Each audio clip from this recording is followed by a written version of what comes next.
Em nossa última aula, gente, a gente estudou, né, um pouquinho apenas sobre os ácidos. Vimos aí os tipos de ácidos, né, o ácido de Brocelloses, o ácido de Arrhenius, os ácidos de Lewis. Vimos as nomenclaturas. Falta a gente ver base, óxidos e sais, que são conteúdos também de extrema importância. Me desculpe pela voz, minha voz está um pouco rouca, um pouco não, tanto rouca. É, Vimos que os ácidos, né, independente da definição de Arrhenius, Brucellose ou Lewis, todos eles podem ser caracterizados como hidrácidos ou oxiácidos. Sendo que hidrácidos é a presença de hidrogênio mais o elemento que é um ametal. Oxiácido, nós temos a presença do hidrogênio, do ametal e oxigênio. E a força do oxiácido vai depender da quantidade de hidrogênios que são liberados quando diluídos em água. Se esse hidrogênio estiver ligado ao oxigênio, ele é liberado. Então, se todos eles, né, todos os hidrogênios presentes forem liberados, esse ácido é forte. Numa situação como essa, o hidrogênio está ligado diretamente ao metal, a metal, logo ele é menos forte comparado a esse. E a mesma coisa nesta mesma situação, que nós só temos um hidrogênio ionizado. Então, esse é mais forte do que este e do que este. Vimos as nomenclaturas para os hidrácidos, né, que vão ser sempre aí, né, a presença do nome do ácido, nome do elemento, seguido de hídrico. Então, nós temos um exemplo aqui, ácido clorídrico. Se fosse um flúor, seria ácido fluorídrico. Se fosse um bromo, seria ácido bromídrico. Para os oxiácidos, a gente precisa levar em consideração o NOx deste elemento, né? Os NOx mais um e mais dois, nós temos o prefixo hipo, nome do elemento, seguido de oso. Então, por exemplo, hipocloroso. Se, né, o NOx for mais 3 ou mais 4, nome do elemento, seguido de oso. Então, é ácido cloroso. Mais 5 e mais 6, ácido clórico.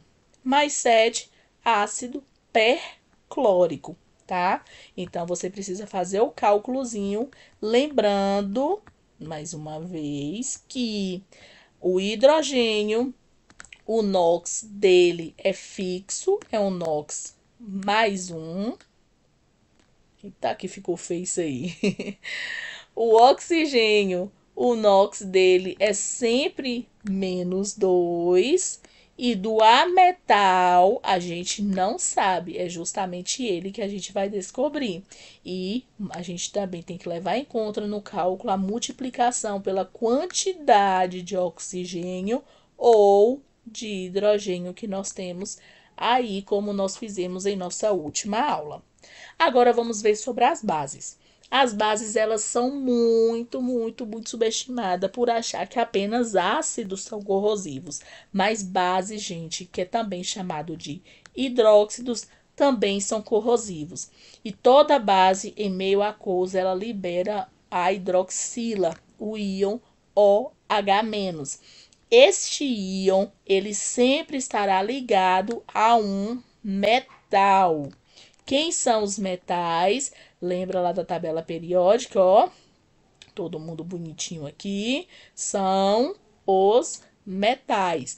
Então, bases são ligados a metais. Metais normalmente doam elétrons, né? Se eles doam elétrons, a carga será sempre positiva. Carga positiva a gente chama de cátion, ok? Então, nós temos aqui a nomenclatura que é simples para eles também. Hidróxido, por exemplo, aqui, ó, o OH, hidróxido de sódio, hidróxido de cálcio, hidróxido de alumínio, hidróxido de prata, hidróxido de zinco. Aqui nós temos uma base orgânica, que é considerada a base orgânica, mesmo que não tenha a presença do carbono. Normalmente nós temos o íon, que é chamado de íon amônia, que ela é representada por essa fórmula, NH3. Cada substituição de hidrogênio, nós vamos ter um grupo amina, né? Amina primária, amina secundária e amina terciária. Aqui nós temos o número 4. Em vez de ser chamado de amônia, a gente chama de amônio, tá? Então, hidróxido de amônio, ok? Normalmente isso aqui é muito presente em colorações e pigmentações, né? De tintas. O ovo da galinha também é uma substância que contém substâncias, né? Ficou redundante, básicas. Produtos de limpeza também tem substâncias básicas.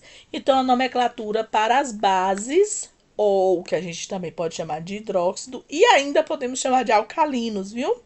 Eles são sempre seguidos dessa forma: hidróxido de o nome do elemento químico, hidróxido de sódio, hidróxido de lítio, hidróxido de potássio, tá? O nome normal, sem acrescentar nada.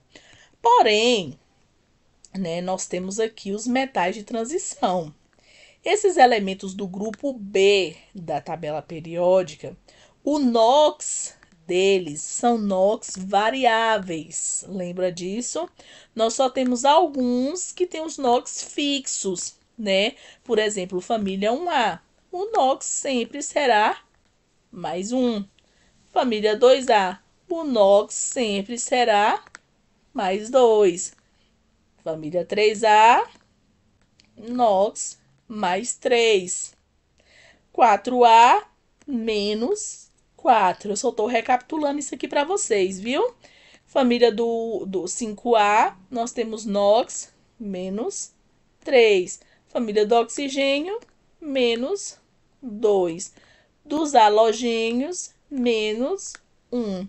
E esse daqui não tem NOx porque eles já são estáveis, já tem uma quantidade fixa de 8 elétrons na última camada. Então, o do grupo B, eles não apresentam NOx fixo como esses, que aqui qualquer um, o NOx é menos 1. Aqui, menos 2. Neste grupo aqui, isso aqui já oscila, isso aí varia. Por que varia? Por exemplo, o manganês, esse elemento químico aqui, ó. O NOx do manganês, ele varia de mais 2 até menos 7, gente. Olha a escala desse elemento químico, do NOx dele. Então, é uma oscilação muito grande. Então, por esse motivo, a gente tem outras formas para escrever a nomenclatura desses elementos químicos que apresentam aí NOx variável. Por exemplo, vamos pegar o exemplo aqui do ferro, que ele pode ter o NOx 2, ele pode ter o NOx 3, né? O ferro, ele pode ser escrito, o ferro ou outro elemento, né, do grupo B, ele pode ser escrito usando o algarismo romano, tá? Na sua nomenclatura, ficando hidróxido de ferro 2 ou hidróxido de ferro 3. Professor, eu não sei quando é que eu vou usar o 3, eu não sei quando é que eu vou usar o 2. Vamos só recapitular lá quando a gente faz as ligações iônicas. Lembra das ligações iônicas que nós temos?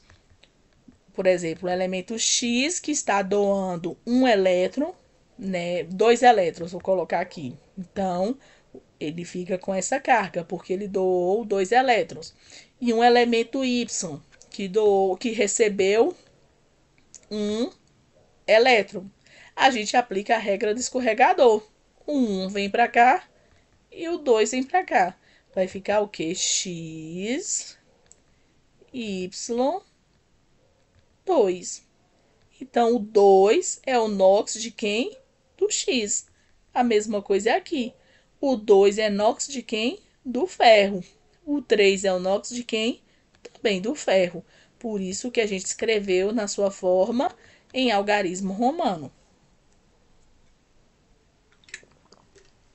Quando nós temos aqui, no caso, né, não queremos escrever na forma de algarismo romano, nós temos o hidróxido escrito com o termo oso ou termo ico. O oso é sempre para quem tem o menor NOx do mesmo elemento, tá? Menor NOx. E o ico é para quem tem o maior NOx. Então ficaria hidróxido ferroso para o ferro 2 ou hidróxido férrico para o NOx com a carga 3. É basicamente isso para todos os elementos lá do nosso grupinho B da tabela periódica. Indicadores ácido-bases. Quem são os indicadores ácidos-bases? Indicadores ácidos-bases são substâncias que apresentam na sua composição química uma outra substância que muda a sua estrutura quando ela está presente em um ácido ou quando ela está presente em uma base. O repolho roxo é um natural, é um que a gente encontra facilmente. O repolho roxo ele apresenta em sua estrutura uma substância que, quando está no meio ácido, ele vai apresentar essas nuances de cores. Quando ele está em meio básico, ele vai apresentar essas nuances de cores aqui. Então, o repolho roxo apresenta em sua substância algo que a gente chama de indicador ácido-base. Por exemplo, tem uma substância aqui transparente. Você não sabe se é um ácido, se é uma base, você não sabe como fazer isso. Então, a gente usa um indicador para nos dizer se aquilo é ácido ou se aquilo é básico. Quanto mais forte for o ácido, maior, mais pigmentado é a coloração. E quanto mais básico for, né, a força dessa base for maior, mais pigmentado também fica a coloração. Então, o repolho roxo em meio básico ele fica verde e em meio ácido ele fica vermelho. E eu esqueci de dizer para vocês aqui, gente, sobre as bases. Bases também são corrosivas, tá? E normalmente as bases que são feitas com metais da família 1A e da família 2A da tabela periódica são bases extremamente corrosivas, elas queimam mesmo. A gente acha apenas que os ácidos que queimam, né, que corrói, mas bases também corrói. Nós temos uma famosa aqui que é a soda cáustica, muito comum em vendas em supermercados para desentupir pia. Ela é feita com sódio. Ela é essa fórmula química aqui, hidróxido de sódio, que é a famosa soda cáustica. Voltando aos indicadores ácido-base, nós temos outras formas também, né, de se utilizar, principalmente em laboratórios. O papel tornassol, esse papelzinho aqui, ele tem de várias cores. Nós temos aí a cor azul, nós temos aqui na cor laranja. Ele, quando você coloca sobre a substância que você quer descobrir, ele, por exemplo, aqui, o sabonete é uma substância básica, ele fica azul. Quando você coloca em uma substância ácida, ele fica com uma coloração mais pigmentada no laranja. Nós também temos essas fitas de pH para indicar, né, o potencial hidrogênio iônico. pH é isso, tá? Potencial hidrogênio iônico. A gente calcula não. Esses indicadores detectam a presença de hidrogênios ou hidroxilas na substância. Então, aqui tem uma escala, tá vendo que ele tem cada quadradozinho aqui, ó, que você compara no próprio rótulo das fitas. A fita aqui nesse tubozinho vem com essa escala para nos dizer a força e o tipo, se é ou não um indicador ácido-base. E nós temos ainda uma outra forma. Deixa eu ver se eu consigo sair aqui e manter a gravação. Consegui. para mostrar aqui para vocês aqui o pH-metro. pH-metro, gente, é um aparelho muito comum utilizado em laboratórios. Os pH-metros, você pega o eletrodo, muito sensível, inclusive. Você pega esse eletrodo e coloca, mergulha dentro da solução e aqui no próprio detector vai nos dizer a escala de pH, o valor de pH que tem ali.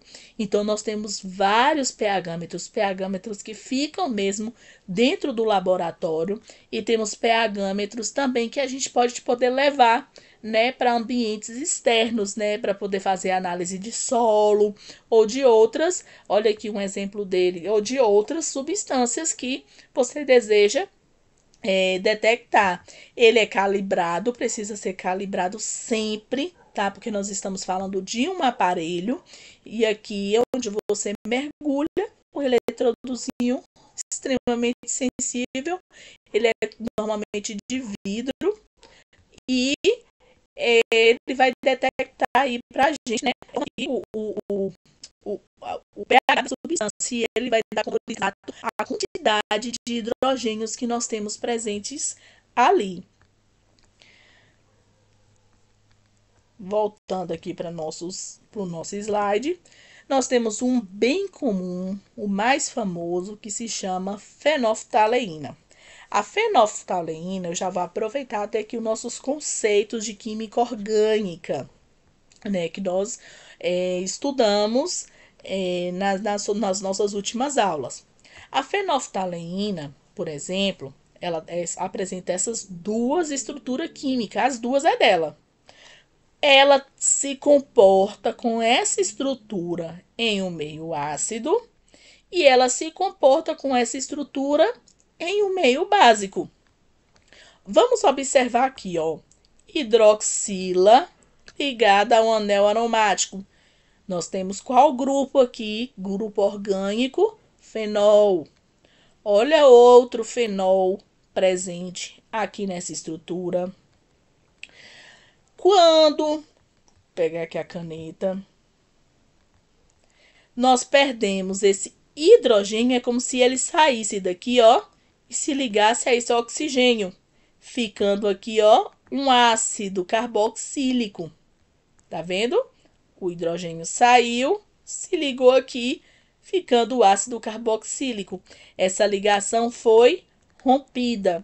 Quando ela é rompida, aí nós formamos aqui uma ligação dupla. Este anel aqui, que antes era um anel aromático, deixou de ser um anel aromático. Olha, perdoe as ligações conjugadas, que são importantes para ser um anel aromático, né? Nós temos também aqui, ó, a perda do hidrogênio que antes estava aqui. Diminuímos essa ligação. Ambas estão corretas? Ambas estão corretas. Ela mantém esse equilíbrio. Quando ela está na forma ácida, ela vai apresentar esta estrutura. Ela vai captar os hidrogênios do meio. Lembra dos hidrogênios, ó? Quanto mais hidrogênio no meio, ela vai captar esses hidrogênios. E na sua forma básica, ela não vai captar esses hidrogênios, logo ela apresenta essa estrutura. E a fenolftaleína é algo muito apontado também no Enem.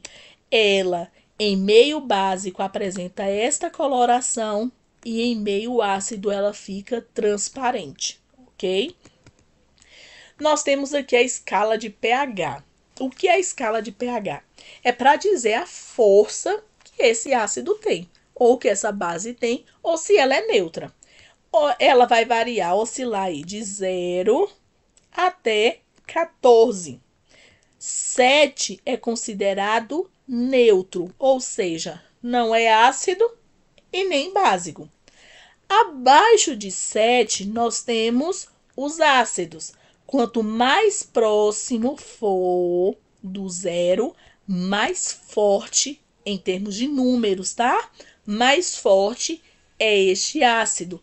Nós temos aqui, ó, o ácido clorídrico presente no nosso estômago, que é um ácido extremamente corrosivo. Obviamente, ele também é diluído.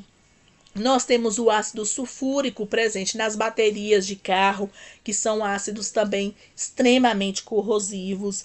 O limão, que é um ácido também considerado forte, né?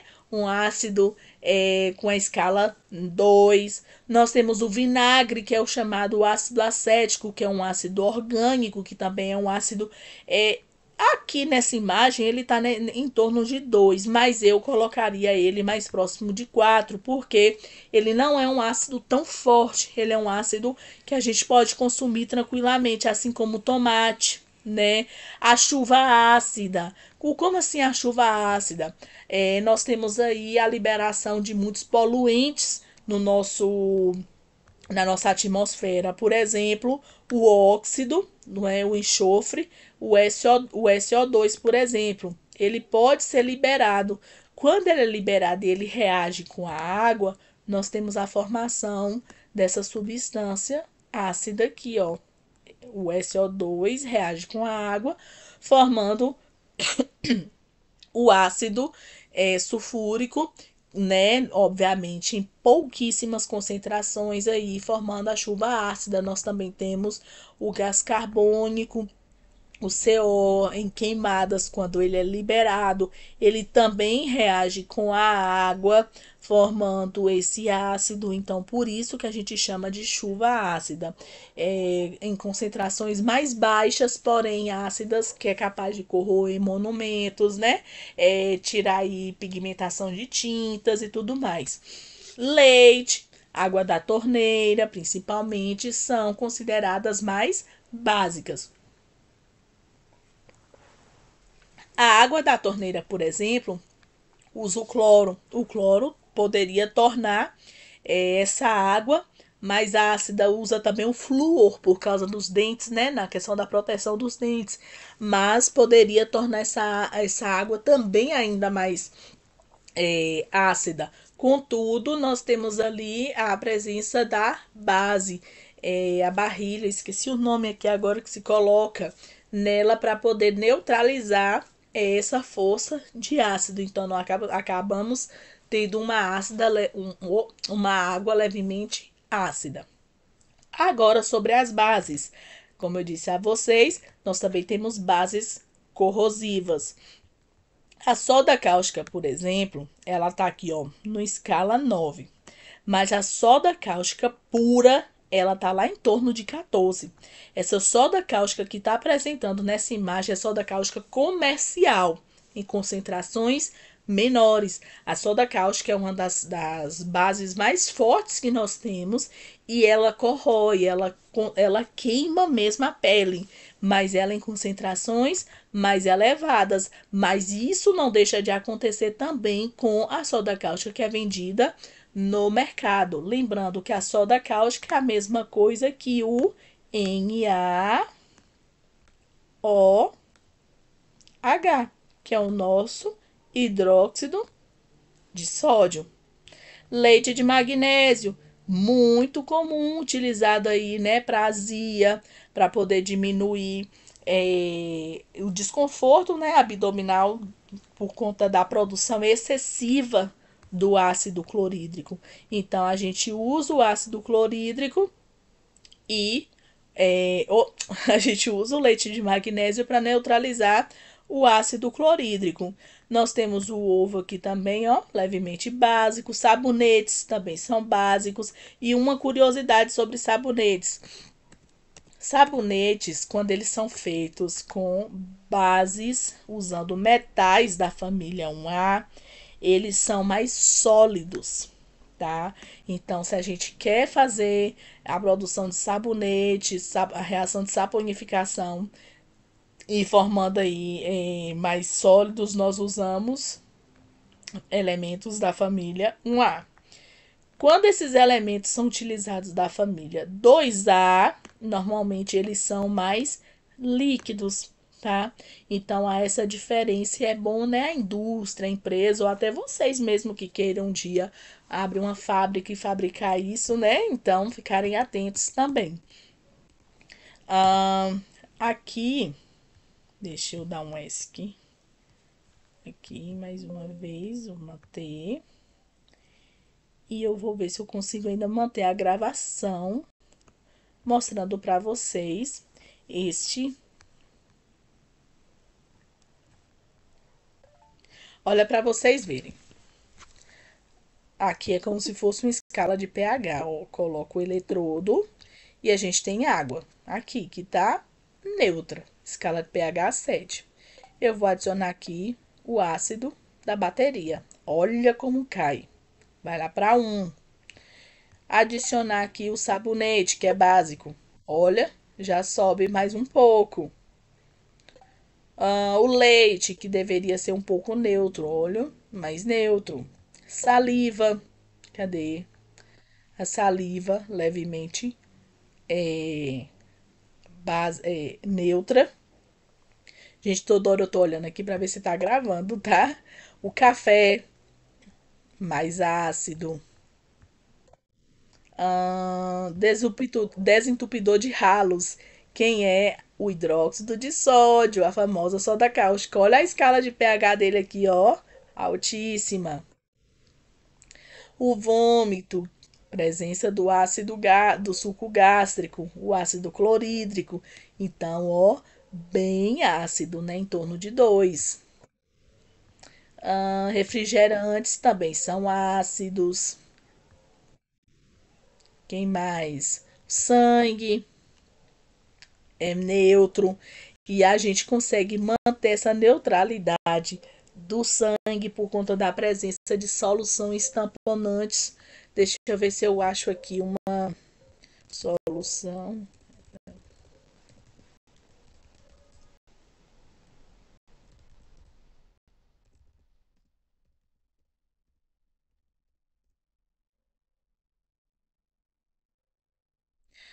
Aqui, ó, para mostrar para vocês em termos de prática, aqui, ó, a solução tampão, a reação, né, de uma solução tampão, ela é uma solução que ela vai resistir a variações, mas eu queria mesmo era imagens de uma reação tampão aqui para mostrar para vocês, ou eu deixo para mostrar isso em aula para vocês. É, ela, quando ela é adicionada, né, a substância, ao meio ali, ela é como se ela pegasse os íons presentes na solução. Ela retira aquele íon, não permitindo que a solução fique ácida ou que a solução fique básica. Isso é uma solução tampão. Existem algumas soluções específicas para isso, tá? Voltando aqui à nossa escala, eu vou mostrar agora como se fosse a nível molecular. Aqui o vermelho significa o ácido e o azul a base, tá? Então nós temos aqui uma escala neutra. Quando nós temos aqui ó, o pH 7, o eletrodo está aqui. Quando nós temos uma escala neutra, significa que a mesma proporção de íons H+, é igual à proporção de íons OH-, tá? Não tem diferença nenhuma aí entre eles. Agora, por exemplo, o ácido da bateria. Olha o tanto, gente, de íons H presente no ácido da bateria. Muitos íons. Então, isso me diz que essa substância é muito ácida. E para finalizar aqui, eu vou colocar o sabonete. Íons OH-, maior íon OH-. Voltando para o nosso slide, porque a gente ainda tem que concluir isso hoje. Toda reação entre um ácido e uma base, nós temos uma reação que é chamada de reação de neutralização.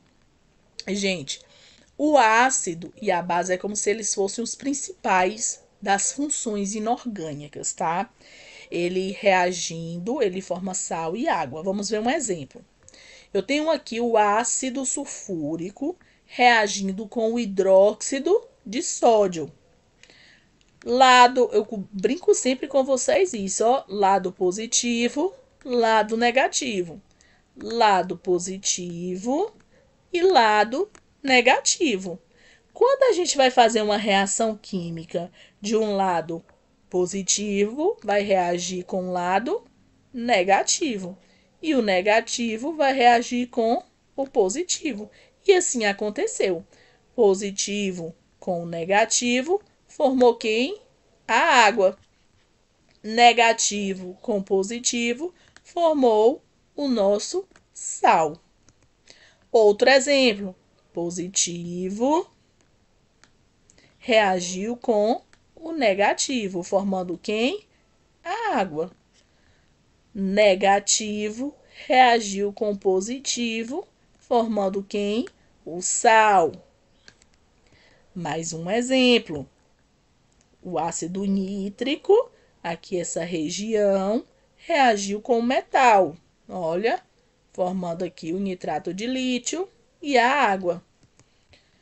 O piro, ó, uma dica, toda vez que vê esse 7 aqui, ó, é uma substância assim com bastante moléculas e o 7 no oxigênio, a gente costuma usar o termo pirofosfórico, tá?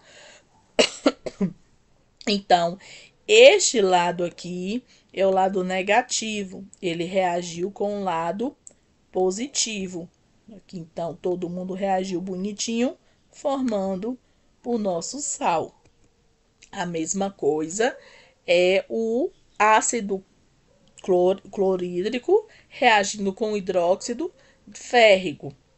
Negativo reagiu com positivo, formando aqui o nosso sal. A nomenclatura, gente, para esses sais vai depender muito, muito, muito, muito dos nossos ácidos, tá? Depende dele. A nomenclatura para você dar o nome aqui a um sal depende do ácido. Vamos lá. Para os hidrácidos, que é aquele que só tem o hidrogênio e o ametal, nós vamos usar o termo hídrico, né? Logo, fica muito fácil a gente dar o nome do sal. Por quê? Quem é o elemento? Quem é o metal aqui? Não é o cloro? Então, a gente escreve aqui na nomenclatura do sal, tá? Cloro. O cloro aqui. Tira a última letra e acrescenta eto.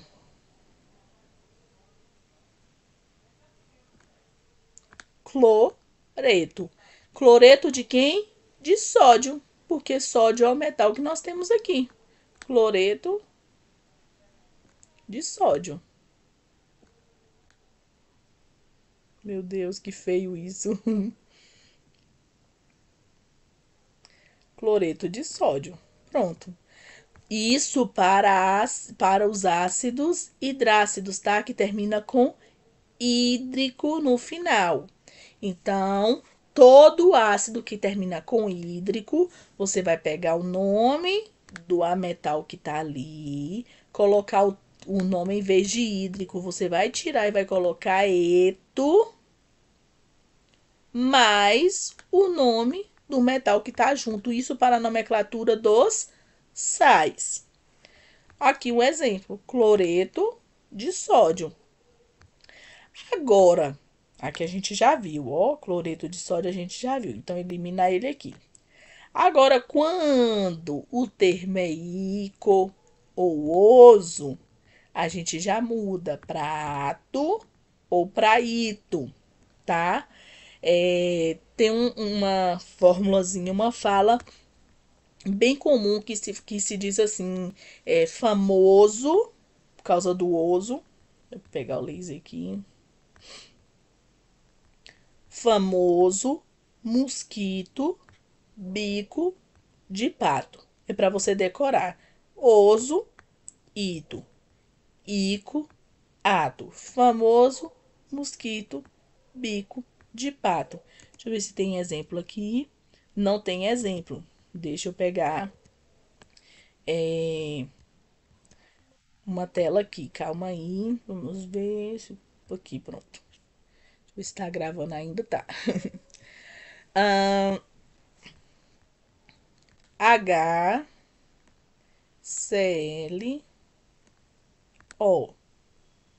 Isso daqui é o ácido cloroso. Hipocloroso, aliás. hipocloroso.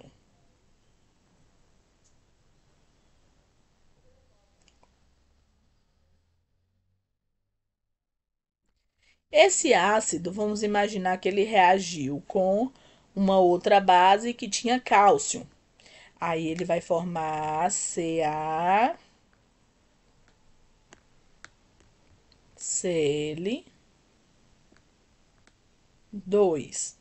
Qual é a nomenclatura desse sal? Como terminou com oso, nós vamos ter clorito,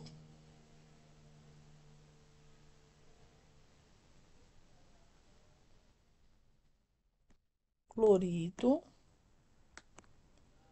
de cálcio.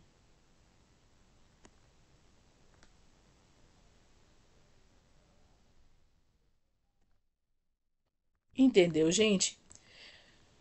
Terminou com oso, o cloro agora passa a ter o termo ito. Vamos ver outro exemplo para ato. Deixa eu expandir essa tela aqui.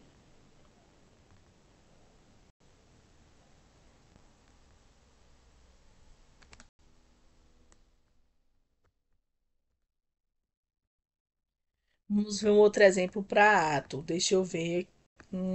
O HClO4,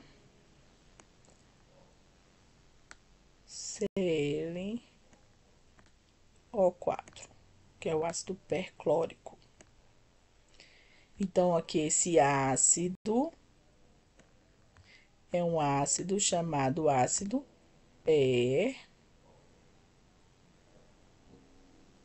perclórico.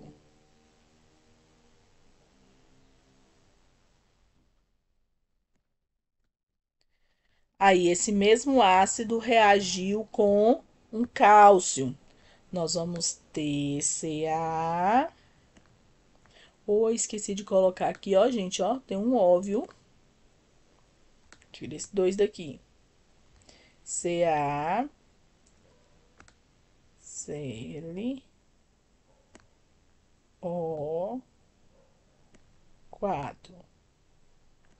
Nós vamos ter clorato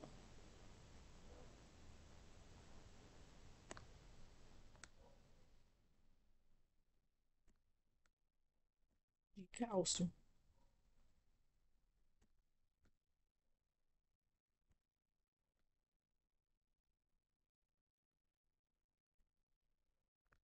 E esses noxzinhos aqui, quando você vê nos sais, deixa eu ver se eu vejo aqui no Google algum exemplo.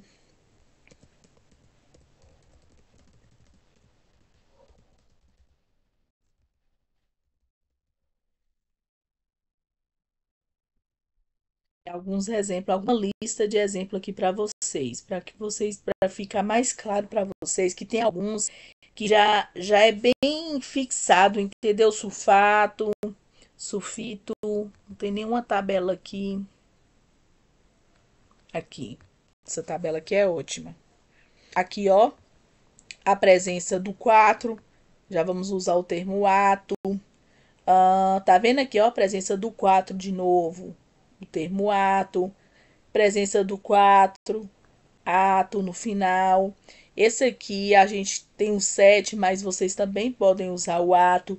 Então, o bicarbonato também, né? O 3 também pode ser usado.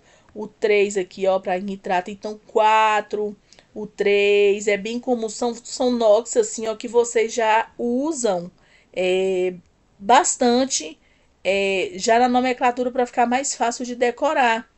Esses daqui que não tem, ó, nenhum tipo de oxigênio, é sempre eto, cloreto, brometo, iodeto, fluoreto. Aí aqui, ó, a presença de um, tá vendo? Ou dois. Nós temos aqui o clorito. Aí já vai aumentando aqui, ó, para 3 ou 4, clorato, ó, 3, o ato também. Esse daqui, gente, ó, o CN, é porque a imagem tá bem em cima. Deixa eu ver se eu consigo descer. Não dá pra ver. Mas aqui nós temos um CN. Ele é diferente, tá? Ele não tem presença de nada. É como se ele não tivesse a presença do oxigênio. Ele usa o termo eto, igual ao cloreto, brometo, tá? Aí fica o cianeto, um gás extremamente tóxico também, ok? Então fica fácil vocês observarem. Presença de 3, presença de 4. Normalmente a gente tem usado o termo ato. Não tem nenhum, a gente usa o termo eto. Quando eu falar presença de 3 ou 4 é do oxigênio, tá bom? Isso para os sais. Aqui a gente teria muito mais coisas para poder ver, gente, em relação a sal neutro, sal ácido, sal básicos, mas o tempo é curto, não dá, a gente já até extrapolou aqui. Eu só vou finalizar com vocês com os óxidos.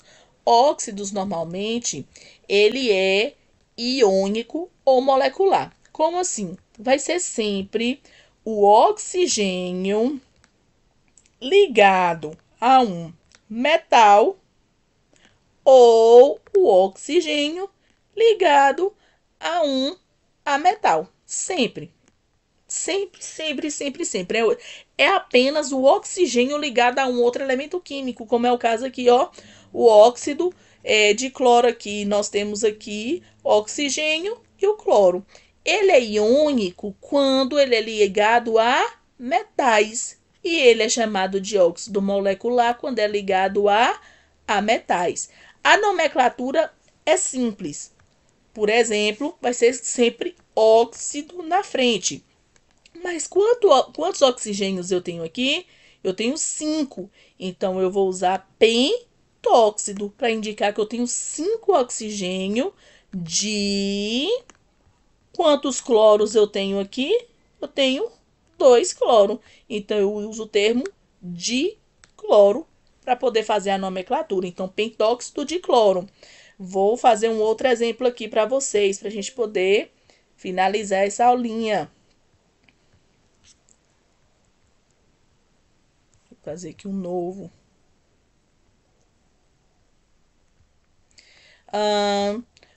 Deixa eu ver aqui. Na2O. Nomenclatura. Ficaria como aqui a nomenclatura? Deixa eu ver se dá para digitar para ficar mais rápido. Só tem um oxigênio. Então, óxido de... Temos 2 sódio. De sódio. A nomenclatura ficaria desse jeito. Nós temos, vamos supor, o C, vou colocar mais uma aqui, CO2. A nomenclatura vai ficar como dióxido de carbono. Porque nós temos 2 óxidos e apenas um carbono. Outra nomenclatura, N2O3. Ficaria como aqui, na nomenclatura, trióxido de nitrogênio. Ok? E ainda existe aqueles metais, como, por exemplo, o ferro. Vou colocar aqui o ferro 3O2. Esse ferro aqui, gente, lembra dos metais de transição que o NOx é variável? Ficaria como a nomenclatura dióxido de ferro 3, né? Por causa do algarismo romano, representando ali a fórmula. Ou dióxido de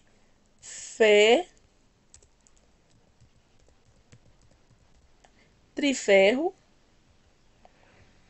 ou dióxido de férrico. Dióxido férrico. Até o di tiraria aqui. Pronto. ficaria assim as nomenclaturas dos óxidos, tá? Então, espero que vocês anotem. Eu teria até questões aqui, ó. Eu tinha separado questões para a gente poder discutir aqui com vocês, mas deixa para nossa próxima aula algumas questões orgânicas muito importantes.